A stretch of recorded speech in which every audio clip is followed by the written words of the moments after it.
Good morning friends. 2 ಗಂಟೆಗೆ alarm ಇಟ್ಟಿದ್ದೆ. So 2 ಗಂಟೆಗೆ ಎದ್ದೆ. ಪೂಜೆಗೆಲ್ಲ 4 ಗಂಟೆಯಿಂದ 4:30 ಟೈಮಿಂಗ್ ಇತ್ತಲ್ವ. ಭ್ರಮೆ ಭ್ರಮೆ ನೋ ಪ್ರಾಬ್ಲಮ್. ಎದ್ದು ಹೊರಗೆ ಫ್ರಿಜ್ಜಲ್ಲಿ ನೀರು ತುಂಬ್ಕೊಂಡ್ಬಿಟ್ಟು ಹೊರಗೆಲ್ಲ ಬಂದುಬಿಟ್ಟಿತ್ತು. ಕೆಲಸ ಯಾವತ್ತು ಜಾಸ್ತಿ ಇರುತ್ತೆ ನೋಡು, ಅವತ್ತೇ ಈ ಥರ ಆಗೋದು. ನೋಡಿ ಇಲ್ಲ ಎಷ್ಟೊಂದು ತುಂಬಿದೆ, ಅದನ್ನೆಲ್ಲ ತೆಗಿ ಹೊತ್ತಿಗೆ ಟೈಮ್ ಆಯಿತು. ಇದೆ, ಇಲ್ಲೊಂದು ಸಮಸ್ಯೆ ಖಂಡಿತ ಇದೆ. ನಂತರ ಹೊರಗಡೆ ಹೋಗಿ ಬಾಗಿಲಿಗೆ ಹೊಸಲಿಗೆ ನೀರು ಹಾಕಿ ಕಸ ಅದು ಹೊಡೆದು ರಂಗೋಲಿ ಹಾಕಿ ಬಂದೆ. ಒಳಗಿಂದೆಲ್ಲ ಕಸ ಹೊಡೆದು ಒರೆಸಿ ಸ್ನಾನ ಮಾಡೋಕ್ಕೆ ಹೋದೆ. ಸ್ನಾನ ಮಾಡಿ ಬರೋ ಹೊತ್ತಿಗೆ 3 ಗಂಟೆ ಆಯಿತು.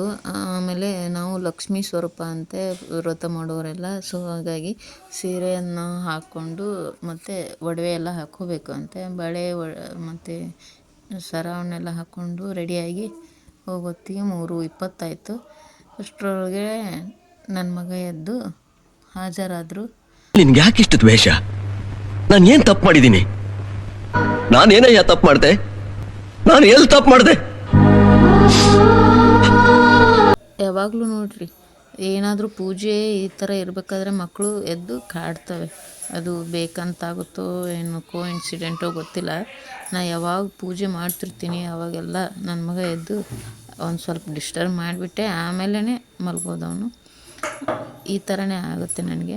ನಂತರ ಆಮೇಲೆ ನಾನು ಎಲ್ಲ ಪೂಜೆದ್ದು ತಯಾರಿ ಮೊದಲೇ ಮಾಡಿಟ್ಕೊಂಡಿದ್ದೆ. ಸೊ ಒಂದು ಸ್ವಲ್ಪ ಈಸಿ ಆಯಿತು ನನಗೆ, ಹಿಂದಿನ ದಿನವೇ ಎಲ್ಲ ಜೋಡಿಸಿ ಇಟ್ಕೊಂಡಿರೋದ್ರಿಂದ.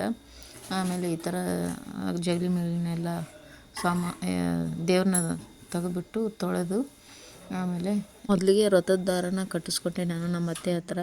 ಹಿರಿಯರ ಹತ್ರ, ಹಿರಿಯ ಮುತ್ತೈದೆಯರ ಹತ್ರ ಕಟ್ಟಿಸ್ಕೋಬೇಕಂತೆ. ಸೊ ವ್ರತದ ದಾರ ನಿನ್ನೆ ರೆಡಿ ಮಾಡಿಟ್ಟಿದ್ದೆ. ಅದಕ್ಕೆ ಹೂವನ್ನು ಹಾಕಿಬಿಟ್ಟು ಇವತ್ತು ಅವ್ರ ಕಡೆಯಿಂದ ಕಟ್ಟಿಸ್ಕೊಂಡ್ಬಿಟ್ಟು ನನ್ನ ಪೂಜೆನ ಸ್ಟಾರ್ಟ್ ಮಾಡಿದೆ ನಾನು. ಈ ಥರ ಮಣೆ ಹಾಕಿ ಅದರ ಮೇಲೆ ಏನು ಟವಲ್ ಹಾಕ್ತೀವಿ, ಯಾಕೆ ಹಾಗೆ ಕೂಡಿಸ್ಬಾರ್ದಂತೆ ದೇವ್ರನ್ನ, ನೆಲ ಮೇಲೆ ಕೂಡಿಸ್ದಂಗಂತೆ. ಸೊ 1 by 1 ಎಲ್ಲನೂ ತೊಳ್ಕೊಂಡ್ಬಿಟ್ಟು ಮೊದಲಿಗೆ ಫೋಟೋ ಎಲ್ಲ ಕೂಡಿಸ್ಕೊಂಡೆ. ಲಕ್ಷ್ಮಿ ಫೋಟೋನ ಎಕ್ಸಾಕ್ಟಾಗಿ ಲಕ್ಷ್ಮಿ ಕೂಡಿಸ್ತೀವಲ್ಲ ಅದರ ಬ್ಯಾಕಲ್ಲೇ ಇರಬೇಕಂತೆ. ಸೊ ಹಾಗಾಗಿ ಅದನ್ನು ಹಿಂದ್ಗಡೆ ಕೂಡಿಸಿ ಆಮೇಲೆ ಎಲ್ಲ ಫೋಟೋನು ತೊಳೆದು ಇಟ್ಮೇಲೆ ಮೂರ್ತಿ ಇದ್ವಲ್ವ ದೇವ್ರದ್ದು, ಅವನ್ನ ಇಡೋಕ್ಕಿಂತ ಮುಂಚೆ ಗಣೇಶನ ಪ್ರತಿಷ್ಠಾಪನೆ ಮಾಡಬೇಕು. ಹಾಗಾಗಿ ಗಣೇಶನ ತಗೊಂಡು ತೊಳೆದ್ಬಿಟ್ಟು ಅಲ್ಲಿ ಪೂಜೆ ಮಾಡಿ ಕೂಡಿಸಿದೆ. ಆನಂತರ ಇಲ್ಲಿ ಮಣೆ ಮೇಲೆ ಇದನ್ನು ಏನು ದೇವಿನ ಕೂಡ್ಸೋಕ್ಕೆ ರೆಡಿ ಮಾಡ್ತಾಯಿದ್ದೆ. ಆವಾಗ ಅದಕ್ಕೆ ಅಕ್ಕಿಯಿಂದ 8 ದಳದ ಪುಷ್ಪನ ಹಾಕಬೇಕು ಅಂತೆ.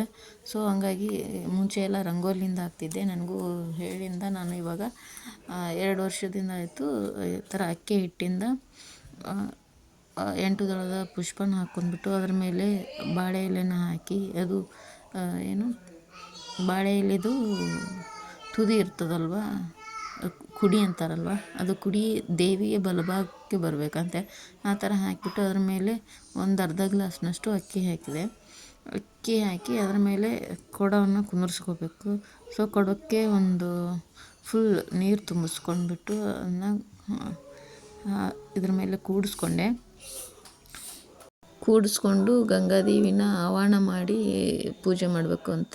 ಸೊ ಹಾಗಾಗಿ ನೀರಿಗೆ ಅರಿಶಿನ, ಕುಂಕುಮ ಮತ್ತು ಹೂವು ಹಾಕಿ ಮಂತ್ರ ಒಂದಿದೆ ಅದನ್ನು ಹೇಳಿಬಿಟ್ಟು ನಂತರ ಅದರ ಮೇಲೆ ಒಂದು ಚರಿಗೆನ ಕೂಡಿಸ್ಕೋಬೇಕು. ಸೊ ಅದಕ್ಕೆ ಒಂದು ಅರ್ಧದಷ್ಟು, ಆ ಚರಿಗೆಯಲ್ಲಿ ಅರ್ಧ ಭಾಗದಷ್ಟು ಅಕ್ಕಿನ ಹಾಕ್ಕೊಂಡು ಅದರಲ್ಲಿ ಗೋಮತಿ ಚಕ್ರ 6 ಮತ್ತು ಒಡೆ 6, ಕಮಲದ ಬೀಜ 6 ಮತ್ತು 6 ಗೋಡಂಬಿ, 6 ಬಾದಾಮಿ, 6 ಲವಂಗ, 1 ಬಟ್ಲಡಿಕೆ, ಒಂದು 5 ರೂಪಾಯಿದು ಕಾಯಿನು ಮತ್ತು ಒಂದು ಬಂಗಾರದ ಉಂಗುರನ ಹಾಕಿ ಪೂಜೆ ಮಾಡೋಕ್ಕೆ ಹಾಕಬೇಕಂತೆ. ಲಕ್ಷ್ಮಿನ ಕೂಡಿಸ್ಬೇಕಾದ್ರೆ ವರಮಹಾಲಕ್ಷ್ಮಿ ದಿನ ಯಾವತ್ತು ಮಾಡ್ತಿರ್ತೀವಿ. ಸೊ ಅದನ್ನು ಆ ರೀತಿ ನಾನು ಹಿಂದಿನ ದಿನವೇ ನನ್ನ ಹಸ್ಬೆಂಡ್ಗೆ ಹೇಳಿ ತರಿಸಿದ್ದೆ ನಾನು ಗೋಮತಿ ಚಕ್ರ ಮತ್ತು ಕಮಲದ ಬೀಜನ. ಅವನ್ನೆಲ್ಲ ತರಿಸ್ಬಿಟ್ಟು ಹಾಕಿದೆ ನಾನು. ನಿಜ ನಮ್ಮ ಏರಿಯಾದಲ್ಲಿ ತುಂಬ ಹುಡುಗರು ಇರೋದ್ರಿಂದ ವಿಡಿಯೋ ಎಡಿಟಿಂಗ್ ಮಾಡೋಕ್ಕೇ ಆಗ್ತಾಯಿಲ್ಲ ನನಗೆ. ಯಾಕಂದರೆ ಫುಲ್ ಡಿಸ್ಟರ್ಬೆನ್ಸ್ ಇದೆ, ಆಚೆ ಸೌಂಡೇ ಜಾಸ್ತಿ ಕ್ಯಾಪ್ಚರ್ ಆಗ್ತಾಯಿದೆ ನನಗೆ. ಎಲ್ಲಿ ಹೋಗಿ ಕೂತ್ರೂ ಇದಾಗ್ತಿದೆ, ತೊಂದರೆನೇ ಆಗ್ತಾಯಿದೆ ನನಗೆ. ಎಲ್ಲಿ ಹೋಗಿ ಮಾಡಬೇಕು ಅಂತಲೇ ತಿಳಿತಾಯಿಲ್ಲ ಎಡಿಟಿಂಗು. ಆದ್ರೂ ಇದನ್ನು ಸ್ವಲ್ಪ ಮಾಡೋದು ಡಿಲೇ ಆಯಿತು ಎಡಿಟಿಂಗು. ಫ್ರೈಡೇನೇ ಆಯಿತು.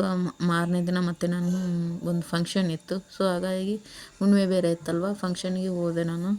ಹಾಗಾಗಿ ಎಡಿಟಿಂಗ್ ಮಾಡೋದೇ ಡಿಲೇ ಆಯಿತು ನನಗೆ. ಇವಾಗ ಮಾಡ್ತಾಯಿದ್ದೀನಿ ಇದನ್ನು, ಈ ಫ್ರೈಡೇ ನಾಳೆ ಅಂದರೆ ಈ ಫ್ರೈಡೇ, ಸೊ ಇವಾಗ ಮಾಡ್ತಾಯಿದ್ದೀನಿ. ಈ ಥರ ಎಲ್ಲ ಕಳ್ಸೋಕ್ಕೆ ಕುಂದಿರಿಸ್ಬೇಕಾದ್ರೆ 5 ಎಲೆನ ಇಟ್ಕೊಂಡ್ಬಿಟ್ಟು ನಂತರ ನಾನು ಸಾರಿ ತೊಗೊಂಡೆ. ಸಾರಿನ ಲಕ್ಷ್ಮಿಗೆ ಉಡ್ಸೋಕ್ಕೆ.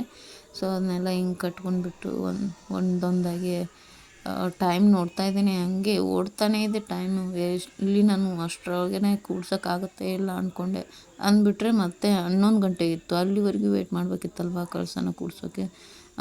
ಪೂಜೆ ಮಾಡಿನೂ ವ್ಯರ್ಥ ಆಗುತ್ತೆ ಅಂತ ಸೊ ಫುಲ್ ಸ್ಪೀಡಲ್ಲಿ ಪೂಜೆ ಮಾಡ್ತಾಯಿದ್ದೆ ನಾನು. ಆ ಸಾರಿನ ಅರ್ಧಂಬರ್ಧ ಉಡಿಸ್ಬಿಟ್ಟು ಆಮೇಲೆ ಅಂದರೆ ನೇರಿಗೆ ಎಲ್ಲ ನೀಟ್ ಮಾಡಲಿಲ್ಲ ನಾನು. ಏನು ಸೆರಗುನೆಲ್ಲ ಹಾಕಿದೆ, ಈ ಥರ ಕಟ್ಟಿ ಪೂರ್ತಿ ರೆಡಿಯಾಗಿತ್ತು ಆಲ್ಮೋಸ್ಟು. ಬಟ್ ಏನು ಈ ಕಡೆ ಪಿನ್ ಮಾಡಿ ಅಡ್ಜಸ್ಟ್ ಮಾಡೋದು ಮತ್ತು ಅದು ಮಾಡೋದು ಅನ್ನೋಷ್ಟು ಪೆಂಡಿಂಗ್ ಇಟ್ಬಿಟ್ಟು ಮೊದಲು ಲಕ್ಷ್ಮೀ ದೇವಿ ಮುಖನ ತೊಳ್ಕೊಂಡು ಅದಕ್ಕೆ ಏನು ಅರಿಶಿನ ಕುಂಕುಮ ಹಚ್ಬಿಟ್ಟು ಮತ್ತು ಕಾಡಿಗೆನ ರೆಡಿ ಮಾಡ್ಕೋದಿತ್ತು. ಮೊದಲೇ ಮಾಡಿ ಇಟ್ಟಿದ್ದೆ ನಾನು, ಅದು ಇನ್ನೂ ಒಂದು ಸ್ವಲ್ಪ ಬೇಕಾಗಿತ್ತು. ಆಮೇಲೆ ತುಪ್ಪದ ದೀಪಕ್ಕೆ ಅದನ್ನ ತುಪ್ಪ ಸವರ್ಬಿಟ್ಟು ಮತ್ತು ತಿರ್ಗಾ ಕಾಡಿಗೆನ ರೆಡಿ ಮಾಡಿಕೊಂಡೆ. ಕಾಡಿಗೆ ರೆಡಿ ಮಾಡಿ ದೇವಿಯ ಕಣ್ಣಿಗೆ ಹಚ್ಚಿ ಆಮೇಲೆ ನಾನು ನ್ಯಾಚುರಲ್ಲಾಗಿ ಯಾವಾಗಲೂ ತಯಾರು ಮಾಡ್ಕೋದು, ಆಚೆಯಿಂದ ಯಾವುದನ್ನು ತರಲ್ಲ. ಯಾಕಂದರೆ ದೇವಿಗಲ್ವ ಅದನ್ನು ತಂದು ಹಚ್ಚೋಕ್ಕಿಂತ ಅದು ಯಾವ್ದು ರೀತಿ ಮಾಡಿರ್ತಾರೋ ಗೊತ್ತಿಲ್ಲ, ಕಾಸ್ಮೆಟಿಕ್ಕು ಅದ್ರಾಗ ಬೇರೆ ಕೆಮಿಕಲ್ಸ್ ಎಲ್ಲ ಇರ್ತದೆ. ಸೊ ದೇವಿ ಅಂದರೆ ಒಂದು ಸ್ವಲ್ಪ ನಮಗೆ ಫುಲ್ ಭಯ ಭಕ್ತಿ ಜಾಸ್ತಿ ಇದೆ. ಹಾಗಾಗಿ ನಾವು ಮನೆಯಲ್ಲೇ ರೆಡಿ ಮಾಡ್ತೀವಿ ಯಾವಾಗಲೂ. ಮತ್ತು ಲಿಪ್ಸ್ಟಿಕ್ನು ಕೂಡ ನಾನು ಯಾವ ರೀತಿ ರೆಡಿ ಮಾಡಿದೆ ಅಂದರೆ ಕುಂಕುಮನ ಒಂದು ಸ್ವಲ್ಪ ಕೈಯಲ್ಲಿ ಹಾಕ್ಕೊಂಡ್ಬಿಟ್ಟು ಅದಕ್ಕೆ ತುಪ್ಪ ಅಥವಾ ಎಣ್ಣೆ ಇರ್ತದಲ್ವ ದೀಪದಲ್ಲಿ, ಅದರಲ್ಲಿ ಒಂದು ಸ್ವಲ್ಪ 1 ಹನಿಯಷ್ಟು ಹಾಕ್ಕೊಂಡ್ಬಿಟ್ಟು ಕುಂಕುಮನ ಅದರಲ್ಲಿ ಸ್ಪ್ರೆಡ್ ಮಾಡಬೇಕು. ಸ್ಪ್ರೆಡ್ ಮಾಡಿ ಅದನ್ನು ತುಟಿಗೆ ಹಚ್ಚೋದ್ರಿಂದ ಫುಲ್ ಲಿಪ್ಸ್ಟಿಕ್ ಕಲರೇ ಚೆನ್ನಾಗಿ ಬರ್ತದೆ. ಆ ರೀತಿಯೇ ನಾನು ಯಾವಾಗಲೂ ಮಾಡೋದು.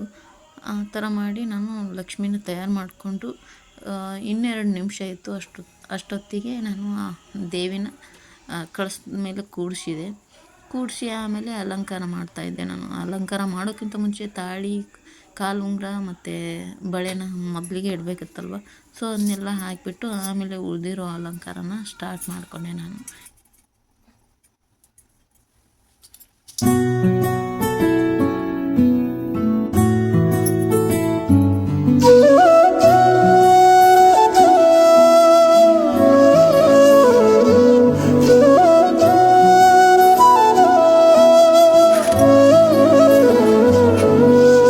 ಭಾಗ್ಯದ ಲಕ್ಷ್ಮೀ ಬಾರಮ್ಮ,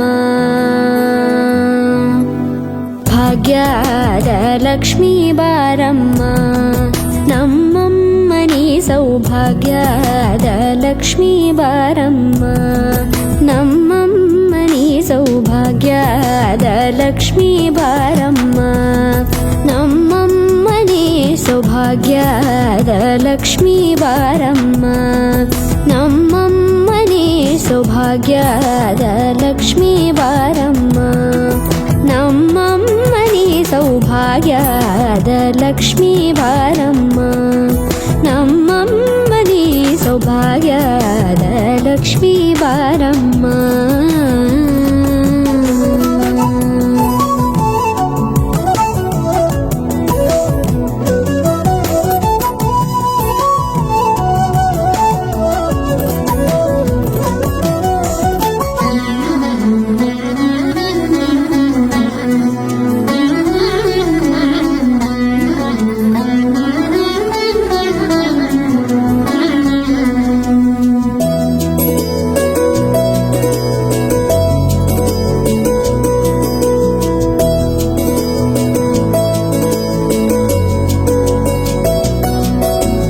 ಹೆಜ್ಜೆ ಮೇಲೊಂದೆಜ್ಜೆಯ ನಿಕ್ಕುತ್ತ ಗೆಜ್ಜೆಯ ಕಾಲಿನ ನಾದವ ತೋರುದ ಸಜ್ಜನ ಸಾಧು ಪೂಜೆಯ ವೇಳೆಗೆ ಮಜ್ಜಿಗೆಯೊಳಗಿನ ಬೆಣ್ಣೆಯಂತೆ ಭಾಗ್ಯದ ಲಕ್ಷ್ಮೀ ಬಾರಮ್ಮ. ಹೆಜ್ಜೆ ಮೇಲೊಂದೆಜ್ಜೆಯ ನಿಕ್ಕುತ್ತ ಗೆಜ್ಜೆಯ ಕಾಲಿನ ನಾದವ ತೋರುದ ಸಜ್ಜನ ಸಾಧು ಪೂಜೆಯ ವೇಳೆಗೆ ಮಜ್ಜಿಗೆಯೊಳಗಿನ ಬೆಣ್ಣೆಯಂತೆ ಭಾಗ್ಯದ ಲಕ್ಷ್ಮೀ ಬಾರಮ್ಮ. ಕನಕ ವೃಷ್ಟಿ ಕರೆಯುತ್ತ ಬಾರೆ ಮನಕ್ಕೆ ಮಾನವ ಸಿದ್ಧಿಯ. ಈ ರೀತಿ ಬಂತು. ನಮಸ್ಕಾರ ಮಾಡಿ ಎಲ್ಲರೂ. ಇದು ನಮ್ಮ ದೇಶ ಅಂದ್ರೆ ದಿನಕರ ಕೋಟಿ ತೇಜದಿ ಹೊಳೆಯುವ ಜನಕರಾಯನ ಕುಮಾರಿ ಬೇಗ ಭಾಗ್ಯದ ಲಕ್ಷ್ಮೀ ಬಾರಮ್ಮ. ಕನಕ ವೃಷ್ಟಿ ಕರೆಯುತ್ತ ಬಾರೆ ಮನಕ್ಕೆ ಮಾನವ ಸಿದ್ಧಿಯ ತೋರೆ ದಿನಕರ ಕೋಟಿ ತೇಜದಿ ಹೊಳೆಯುವ ಜನಕರಾಯನ ಕುಮಾರಿ ಬೇಗ ಭಾಗ್ಯದ ಲಕ್ಷ್ಮೀ ಬಾರಮ್ಮ. ಕಂಬವನ್ನೆಲ್ಲ ನೆಡೋದು ಮುಗೀತು. ಅದು ಮುಗಿಯೋ ಹೊತ್ತಿಗೆ ಒಂದು 6 ಗಂಟೆ 6:30 ಆಯಿತು. ಆನಂತರ ನಾನು ಪುಸ್ತಕ ಓದೋಕ್ಕೆ ಸ್ಟಾರ್ಟ್ ಮಾಡ್ತೀನಿ. ಮೊದಲಿಗೆ ಓದೋರಾದರೆ ಆಚರಿಸುವ ಪದ್ಧತಿ ಐತಲ್ವ, ಯಾವ ರೀತಿ ಮಾಡಬೇಕು ಅಂತ ಅಲ್ಲಿಂದ ಸ್ಟಾರ್ಟ್ ಮಾಡಬೇಕು. ನಾನು ಇಲ್ಲಿ ಅಷ್ಟೋತ್ತರ, ಯಾಕಂದರೆ ಪ್ರತಿ ವರ್ಷವೂ ಮಾಡ್ಕೊತ ಬಂದಿದ್ದೀನಿ. ಅಷ್ಟೋತ್ತರ ಶತನಾಮ ಪೂಜಾ ಪ್ರಾರಂಭ ಇಲ್ಲಿಂದ ಸ್ಟಾರ್ಟ್ ಮಾಡಿಬಿಟ್ಟು ನಾನು ಅಷ್ಟೋತ್ತರ ಓದ್ತಾ ಕುಂಕುಮಾರ್ಚನೆ ಮಾಡ್ತೀನಿ. ಈ ಥರ ಅಡಿಕೆ ಇಟ್ಬಿಟ್ಟು ಅದನ್ನೇ ಲಕ್ಷ್ಮಿ ಅಂತ ಆಚರಿಸ್ಕೊತ ಬಂದಿದ್ದೀನಿ. ಸೊ 108 ಅಷ್ಟೋತ್ತರ ಓದೋರಿಗೆ ನಾನು ಕುಂಕುಮಾರ್ಚನೆ ಮಾಡ್ಕೊಂಡು ನಂತರ ಕಥೆನ ಓದಿ ಪೂರ್ತಿ ಪುಸ್ತಕ ಓದಿ ಮುಗಿಸಿ ನಂತರ ಮಂಗಳಾರತಿ ಹಾಲು ಸಕ್ಕರೆ ನೈವೇದ್ಯ ಮಾಡಿಬಿಟ್ಟು ಮಂಗಳಾರತಿ ಮಾಡ್ತೀನಿ. ನಂತರ ಮಾಡಿದ ನಂತರ ಹೋಗಿ ನೈವೇದ್ಯ ಎಲ್ಲ ರೆಡಿ ಮಾಡ್ಕೊತೀನಿ. ದೇವಿಗೆ ಏನೇನು ಇಷ್ಟ, ಈ ಸಲ ಗೋಧಿ ಹುಗ್ಗಿ ಮಾಡಿದ್ವಿ. ಗೋಧಿ ಹುಗ್ಗಿ ಇರಲಿ ಅಂತ ಪ್ರತಿ ಸಲನೂ ಕಡುಬು ಮತ್ತು ಎಲ್ಲ ಥರದ್ದು ಅಡುಗೆ ಮಾಡ್ತಾಯಿದ್ವಿ. ಈ ಸಲ ಗೋಧಿ ಹುಗ್ಗಿ ಮಾಡಿ ನೋಡಿ. ಇವಾಗ ಅಲಂಕಾರ ಯಾವ ರೀತಿ ಮಾಡಿದ್ದೀನಿ ನಾನು. ನಿಮ್ಗೆ ಇಷ್ಟ ಆದರೆ ಲೈಕ್ ಮಾಡಿ, ಕಮೆಂಟ್ ಮಾಡಿ ಯಾವ ರೀತಿ ಇದೆ ನನ್ನದು ದೇವಿಯ ಅಲಂಕಾರ ಅಂತ. ಮತ್ತು ಕ್ಯಾದಿಗೆ ಹೂವು ತಂದಿದ್ದೆ ನಾನು. ಕ್ಯಾದಿಗೆ ಹೂವು ಪರಿಮಳ ತುಂಬ ಏನೋ ಒಂಥರ ಮನೆಯೆಲ್ಲ ದೇವಸ್ಥಾನ ಆದಂಗಾಗಿತ್ತು. ಆ ರೀತಿ ಸ್ಮೆಲ್ ಬರ್ತಾಯಿತ್ತು ಕ್ಯಾದಿಗೆ. ಅಷ್ಟೊತ್ತಿಗೆ ಸಾಯಂಕಾಲ ಹೊತ್ತಿಗೆ ಉಡಿ ತುಂಬಿಸ್ಕೋಕೆ ಬರ್ತಾರೆ ಅಂತ ಚಾಪೆನೇ ಹಾಯಿಸಿದ್ದೆ ನಾನು. ಅದರಲ್ಲಿ ನನ್ನ ಮಗ ನೋಡಿ ಎಷ್ಟೊಂದು ಕೀಟ್ಲು ಎನ್ನಿಸ್ತಿದ್ದೆ. ಏನು ಅರ್ಥವೇ ಆಗ್ತಿಲ್ವೇ ಈ ಕೇಸು? ಎಳೆ ಮಗು ಆಗಿದ್ದಿದ್ರೆ ಓಕೆ, ಏನಿದು ಏನೋ ಗೊತ್ತಾಗ್ತಿಲ್ಲಪ್ಪ, ಗೊತ್ತಿಲ್ಲ, ಈ ಅರ್ಥ ಆಗ್ತಿಲ್ಲ. ಉಡಿ ಎಲ್ಲ ತುಂಬಿಸ್ಕೊಂಡು ಹೋಗೋ ಹೊತ್ತಿಗೆ 8-8:30 ಆಯಿತು. ಆನಂತರ ನಾನು 9 ಗಂಟೆ ದೇವಿಗೆ ಕುಂಕುಮ ಆರತಿ ಮಾಡೋದಿತ್ತು. ಅದನ್ನು ಮಾಡಿ ನಂತರ ನೈವೇದ್ಯನೆಲ್ಲ ತೊಗೊಂಡೋಗಿ ಊಟ ಮಾಡಿದ್ವಿ. ಊಟ ಮಾಡಿ ಮಲಗೋತ್ತಿಗೆ 11 ಗಂಟೆ ಆಯಿತು.